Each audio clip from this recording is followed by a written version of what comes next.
ನಿನ್ನ ಕೊಟ್ಟು ಏನು ಬೇಕಾದರೂ ಕೊಂಡ್ಕೋಬೋದು. ಆದರೆ ಕಳೆದೋಗಿರೋ ಕ್ಷಣನ ಮನಸ್ಸಿಗೆ ನೆಮ್ಮದಿನ ಕೊಂಡ್ಕೊಡೋಕ್ಕಾಗಲ್ಲ ಅಲ್ವಾ?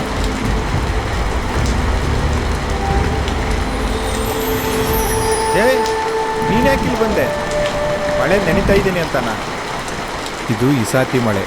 ಈ ಮಳೆನೆಂದರೆ ರೋಗ ವಾಸಿ ಆಗುತ್ತೆ ಅನ್ನೋದು ಹಿರಿಯರ ನಂಬಿಕೆ.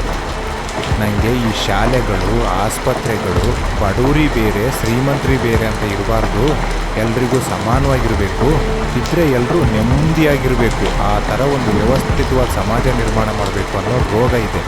ಆ ರೋಗ ವಾಸಿಯಾಗಲಿ ಅಂತ ಈ ಮಳೆ ನೆನೀತಾ ಇದ್ದೀನಿ. ತೆಗೀಲೇ, ನಾನೆಲ್ಲ ಕನಸುಗಳನ್ನು ಬಿಡ್ತೀನಿ ಅಂತ ಹೇಳಿದ್ಮೇಲೆ ಸಿಕ್ಕಾಪಟ್ಟೆ ಖುಷಿಯಾಗಿರ್ಬೇಕಲ್ಲ. ಇವಾಗ ಹೋಗಿ ನಮ್ಮ ಅಮ್ಮಂಗೆ ಹೇಳಿದರೆ ನಮ್ಮ ಅಮ್ಮಂಗೂ ಖುಷಿಯಾಗುತ್ತೆ. ಮಿಡಲ್ ಕ್ಲಾಸ್ ಹುಡುಗರ ಜೀವನನೇ ಇಷ್ಟು. ಅಪ್ಪ ಅಮ್ಮನ ಸಂತೋಷಕ್ಕೋಸ್ಕರ, ಮನೆ ಜವಾಬ್ದಾರಿಗೋಸ್ಕರ, ಅಕ್ಕ ತಂಗಿರ ಮದುವೆಗೋಸ್ಕರ ಅಂತ ನಮ್ಮೆಲ್ಲ ಕನಸುಗಳನ್ನು ದೂರ ಮಾಡಿಕೊಂಡು ನಾವು ಖುಷಿಯಾಗಿದ್ದೀವಿ ಅಂತ ಜೀವನ ಪೂರ್ತಿ ನಟಿಸ್ಕೊಂಡೇ ಇರಬೇಕಾಗುತ್ತೆ. ನಾವು ಯಾರಿಗೋಸ್ಕರ ಬದುಕ್ತಾ ಇದ್ದೀವೋ, ಯಾತಕ್ಕೋಸ್ಕರ ಬದುಕ್ತಾ ಇದ್ದೀವೋ ನಮಗೆ ಗೊತ್ತಿಲ್ಲ. ಅವ್ವ ಕನ್ನಡಾಂಬೆ, ಹೆಣ್ಣು ಕಣ್ಣೀರು ಹಾಕಿದರೆ ಮನೆಗೆ ಒಳ್ಳೇದಾಗಲ್ಲ ಅಂತಾರೆ. ನಿನ್ನ ಮಕ್ಕಳೆಲ್ಲ ಇಂಗ್ಲೀಷ್ ಅನ್ನೋ ಮಲ್ತಾಯಿಗೆ ಅವ್ವ ಅವ್ವ ಅನ್ನೋವಾಗ, ಕುಡುಕರು ತಾಯಿಯಂದರು ಹೆಂಡ್ರು ಕಣ್ಣೀರು ಹಾಕ್ತಾ ಇರೋವಾಗ ನಾಡಿ ಒಳ್ಳೇದಾಗಲ್ಲ ಅಂತ ನಾನೇನೋ ಮಾಡೋ ಹೊರಟೆ. ಆದ್ರೀಗ ನಮ್ಮ ಮನೇಲೇ ಕಣ್ಣೀರು ಹಾಕ್ತಾ ಇದ್ದಾರೆ. ಅವರೆಲ್ಲ ಅಳ್ತಿದ್ರೆ ನಮ್ಮನೆ ಉದ್ಧಾರ ಆಗಬೇಕಲ್ಲ, ಅದಕ್ಕೆ ಎಲ್ಲ ಬಿಟ್ಬಿಟ್ಟೆ. ಕ್ಷಮಿಸ್ಬಿಡವ್ವ. ರಂಜು, ಲವ್ವರ್ನ ಬಿಟ್ಬಿಡ್ತೀನಿ ಅಂತ ಹೇಳೋ ಸುಲಭ. ಆದರೆ ಸುಮ್ಮನೆ ಕೂತಾಗ ಮಲಗಿದಾಗ ಕಾಡೋ ಅವಳ ನೆನಪುಗಳನ್ನ ತಡ್ಕೊಳ್ಳೋದು ಕಷ್ಟ. ನಾನು ಎಲ್ಲ ಬಿಟ್ಬಿಡ್ತೀನಿ ಅಂತ ಹೇಳೋ ಸುಲಭ.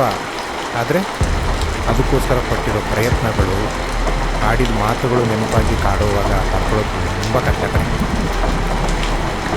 ಗದ್ದೆಯಲ್ಲಿ ಕೆಲಸ ಮಾಡುವಾಗ ನಾನೇನಾದರೂ ದೇಶ, ಭಾಷೆ, ದ್ವಾಸೆ ಅಂತ ಮಾತಾಡ್ತಾ ಇದ್ದರೆ ಒಂದಿನ ನಮ್ಮ ಕನಸಿನ ಲೋಕದಲ್ಲಿ ಸ್ನೇಹಿತಳಾಗಿ ತಲೆ ಮೇಲೆ ಹೊಡೆದು ಹೇಳಿದ್ದೆಲ್ಲ, ಆ ಥರ ಹೊಡೆದು ಹಮ್ಮಿಕೊಂಡು ಕೆಲಸ ಮಾಡಲಿ ಅಂತ ಬೈದ್ಬಿಡುತ್ತೆ. ಮನೇಲಿ ಟಿ ವಿ ನೋಡೋವಾಗ ನಾನೇನಾದರೂ ರಾಜಕಾರಣಿಗಳು ದೊಂಬರಾಟ ನೋಡ್ಕೊಂಡು BP ರೈಸ್ ಮಾಡಿಕೊಂಡ್ರೆ ಒಂದಿನ ನಮ್ಮ ಕನಸಿನ ಲೋಕದಲ್ಲಿ ಡಾಕ್ಟ್ರಾಗಿ ಚೆಕಪ್ ಮಾಡಿದ್ದೆಲ್ಲ, ಆ ಥರ ಚೆಕಪ್ ಮಾಡಿ ತಪ್ಕೊಂಡು ಮುತ್ಕೊಟ್ಟು ಐಟಮ್ ಸಾಂಗ್ ಹಾಕಿ ಇದೇ ನಿನಗೆ ಔಷಧಿ ಅಂತ ಹೇಳಿಬಿಡು. ಹಾಗೆ ನನ್ನ ಕನಸುಗಳು ನೆನಪಾಗಿ ಮಧ್ಯರಾತ್ರಿ ನಿದ್ದೆ ಬರದೆ ನಾವು ಒದ್ದಾಡ್ತಾ ಇದ್ದರೆ ನನಗ್ಯಾಕೆ ಅಂತ ಹಾಗೆ ಮಲ್ಕೋಬೇಡ ಕಣೆ.